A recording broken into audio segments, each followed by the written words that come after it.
Silence is rarely seen as a weapon, but it's more lethal than any well-constructed script. Doubt arises when you realize that, in an argument, it's not reason that decides the winner, but rather the ability to shape the invisible terrain where attention is fixed. Whoever controls the focus controls the outcome, and whoever insists on proving they're right has already accepted the other's game. This is Machiavelli's trick, not to dispute words but rather the framework within which words gain or lose value. What appears to be a battle of wits is, in fact, a duel of framings. The one who maintains a calm presence, calculated pauses, and an aura of indifference creates a psychological field in which the other wears himself out trying to overcome a wall that doesn't react. You force him to reveal himself, to exaggerate, to make mistakes. It's like forcing someone to shout inside an empty temple. The more noise he makes, the smaller he becomes in the face of your silence. The common mind confuses talking a lot with having power. The cold eye knows that, in every interaction, true control lies in deciding what doesn't need to be said. Over-explaining is abdicating sovereignty. Justifying yourself is an implicit request for absolution. You've already lost when you try to be understood by those who have no real interest in understanding. The gesture of not explaining is the invisible divide that separates those who command from those who beg for validation. This mechanism becomes clear in any professional meeting. While others spout opinions and stumble over each other in attempts to sound intelligent, the one who waits, observes, and chooses the right moment to deliver a single sentence becomes a benchmark. It's not the number of words that creates impact, but precision. In politics, the same trick is used. When a public attack is launched against you, reacting immediately is like falling into the conditioned reflex the other has prepared.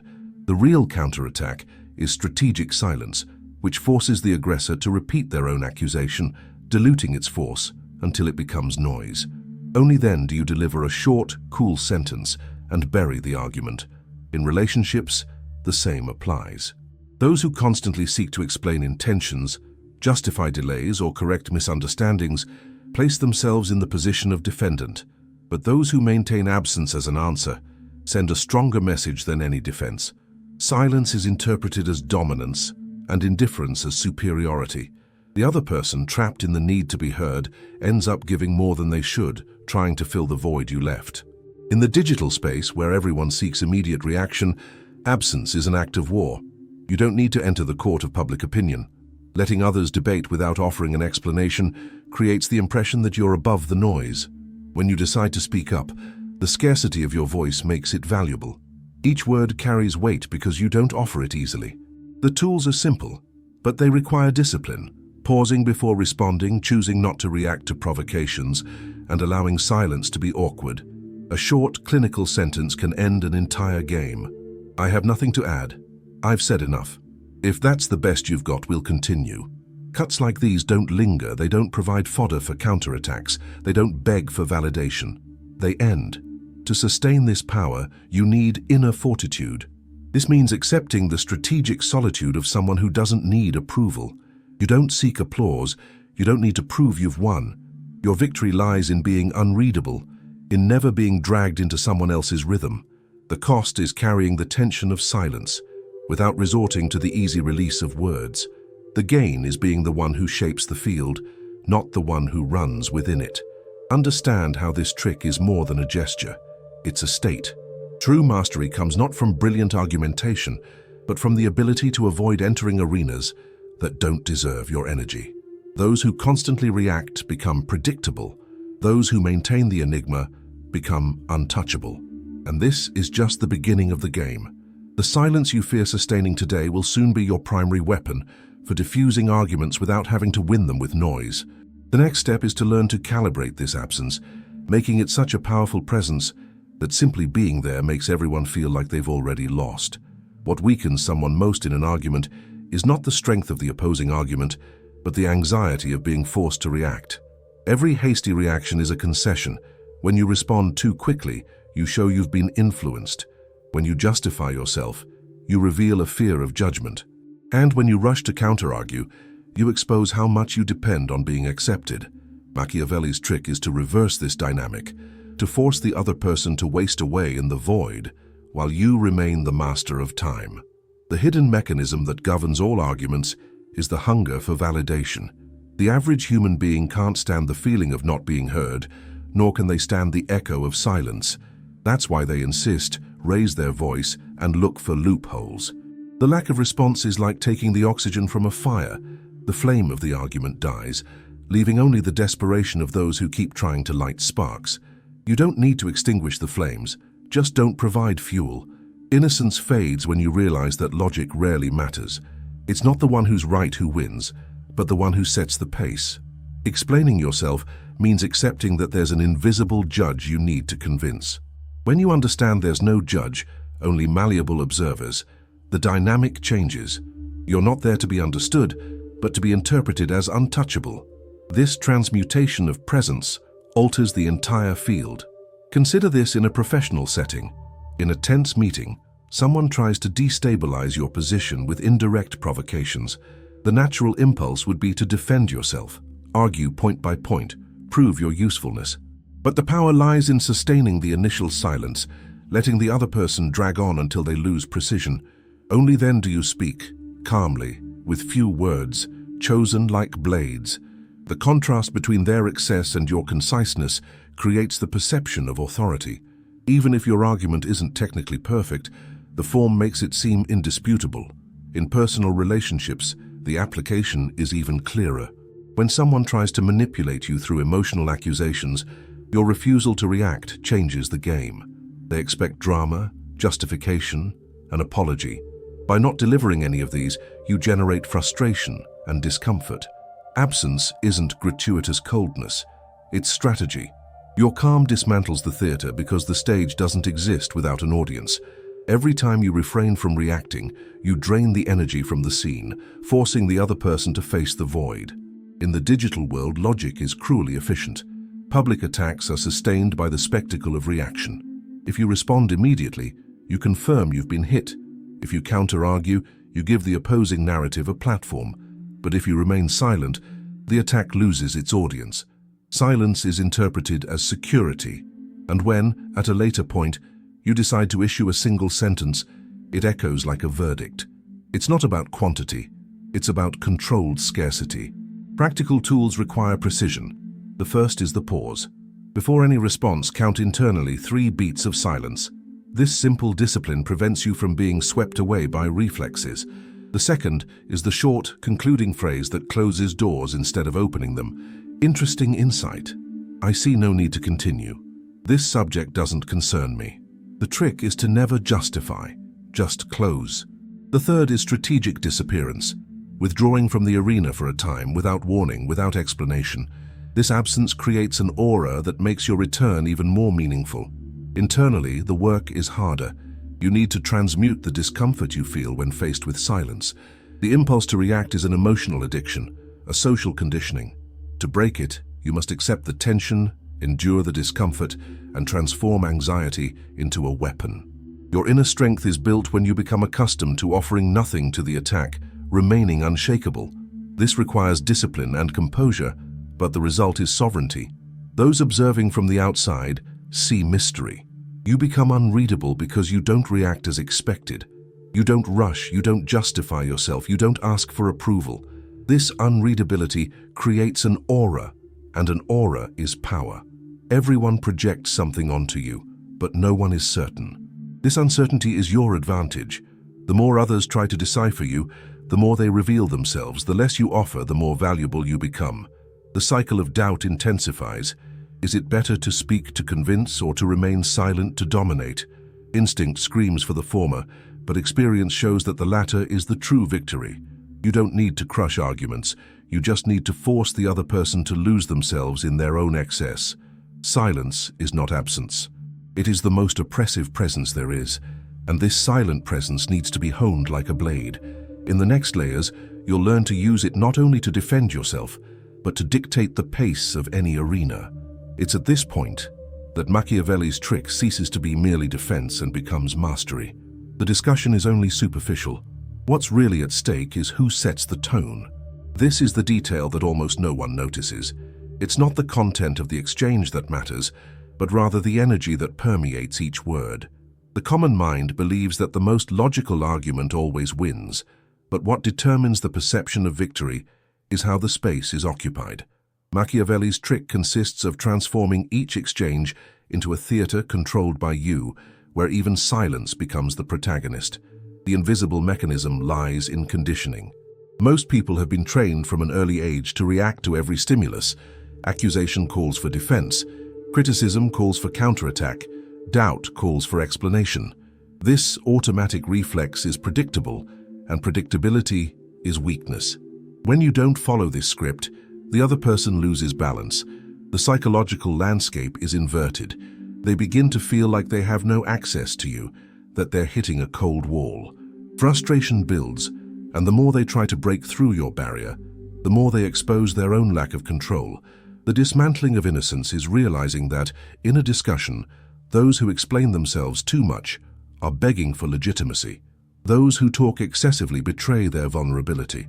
Those who manage silence and timing become a symbol of power. The logic is simple. What is rare acquires value. If your words are scarce, each one carries weight. If you don't react immediately, your response takes on an aura of calculation. Even if it isn't perfect, it feels definitive. In a professional environment, this principle is devastating. Imagine a moment when everyone is speaking at once, trying to convince. You remain silent, observing.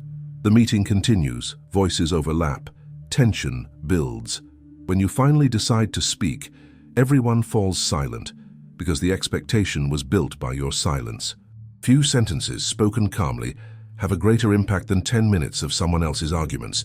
You become the anchor of the room. In relationships, the same mechanism appears in a different tone.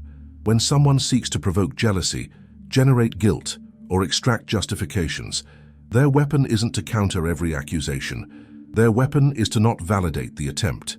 Silence, in this case, isn't a lack of care, but a strategic presence.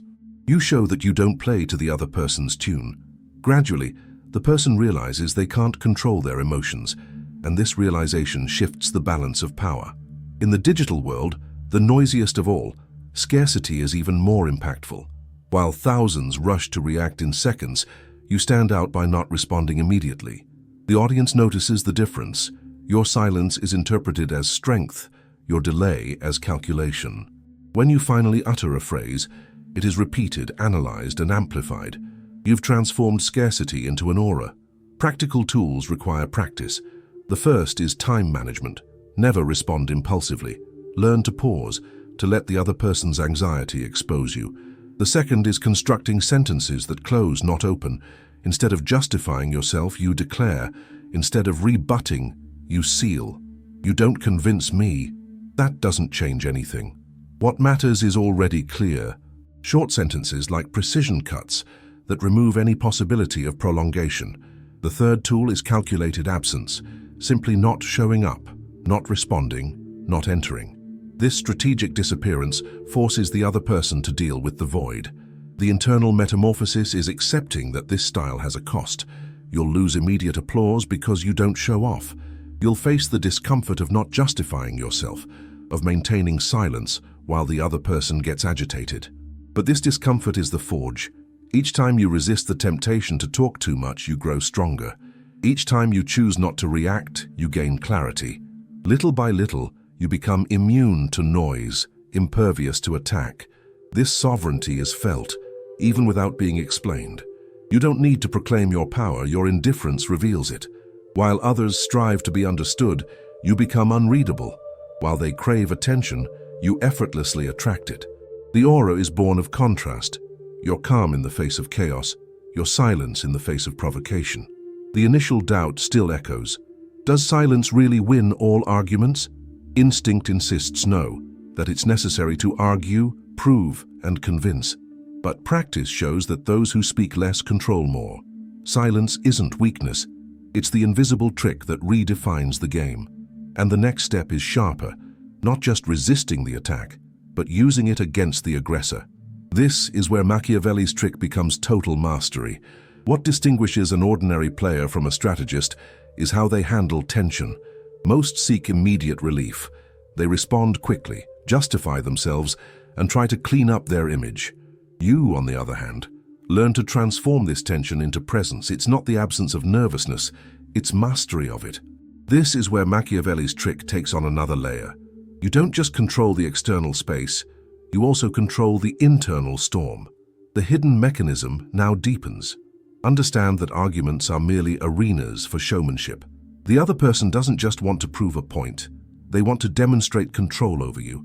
Every accusation, every irony, every sarcastic comment is bait to gauge your reaction. If you bite, it confirms you're manipulable.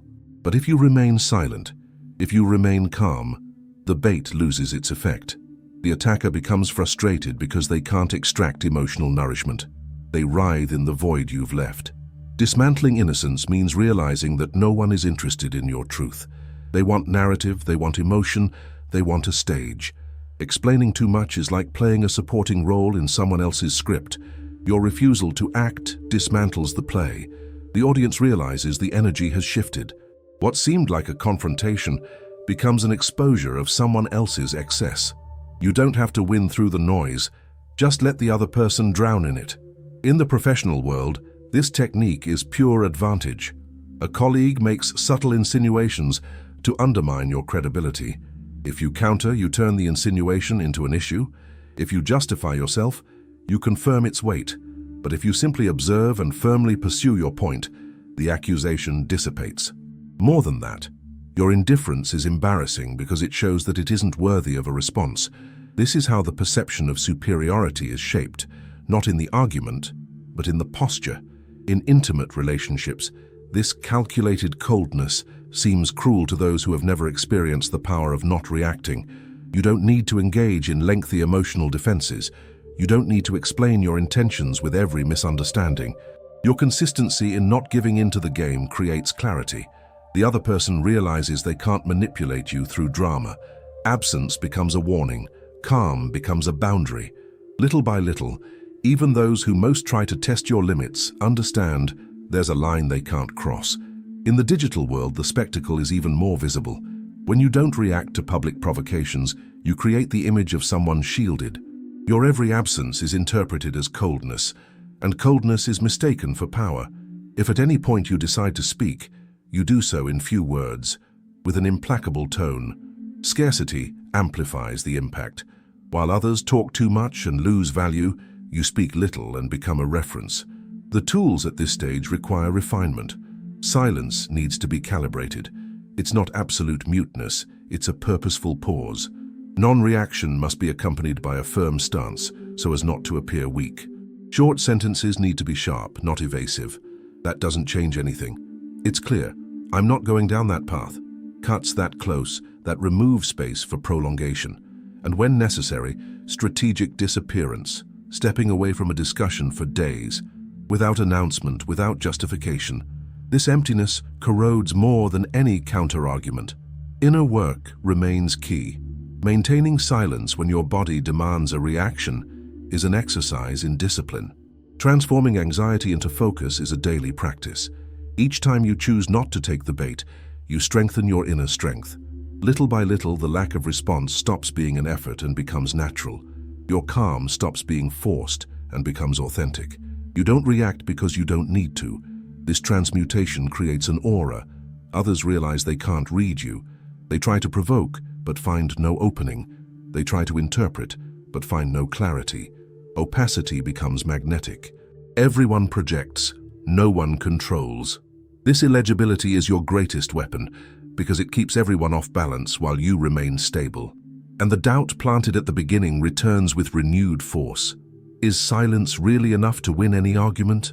Now you begin to see the answer taking shape.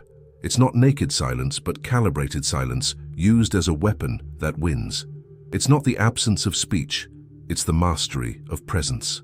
The next step is the apex, not just dismantling attacks, but setting the tone for the entire arena. This is the final phase of Machiavelli's trick, when you don't just resist the game, but become the one who writes the rules. The pinnacle of Machiavelli's trick isn't simply winning arguments, but redefining what it means to win them. True power lies in controlling the invisible climate in which everything happens. When everyone believes victory depends on arguments, you already know it depends on a framework.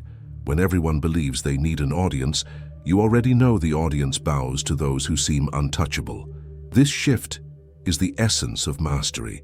The hidden mechanism becomes clear at this point.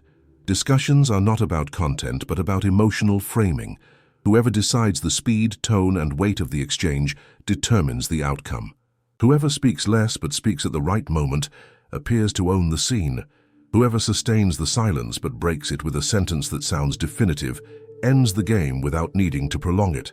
This contrast between noise and precision is what shapes collective perception. The dismantling of innocence is complete when you admit to yourself that winning an argument was never about reason. It was about controlling perception. You don't need everyone to accept your point of view. You just need them to understand, even without words, that you cannot be bent. And this understanding is conveyed by what you don't deliver. Explanations, defenses, haste. Your lack of reaction speaks louder than any speech. In a professional setting, this dominance translates into quiet influence. Imagine being in a meeting where everyone is waiting for your position. You take your time. You let others pour out ideas, arguments, and veiled attacks. Only then, with a calculated pause, do you deliver a single sentence. Short, firm, and inevitable. At that moment, it doesn't matter how perfect your logic is, the impact is already decided. Your calm becomes a reference, and your final word becomes an anchor. In personal relationships, the same principle manifests itself as magnetism. You don't rush to prove your innocence. You don't need to justify your intentions. Your constancy in remaining silent in the face of provocations or accusations creates a field where the other person wears down. Little by little, even the most insistent give up trying to extract from you what you don't offer. Your presence becomes a reminder that those who don't seek to be understood are uncontrollable. This is the kind of force that attracts and frightens at the same time. In digital, strategy reaches its most raw form. The network thrives on haste, but you stand out for your delay.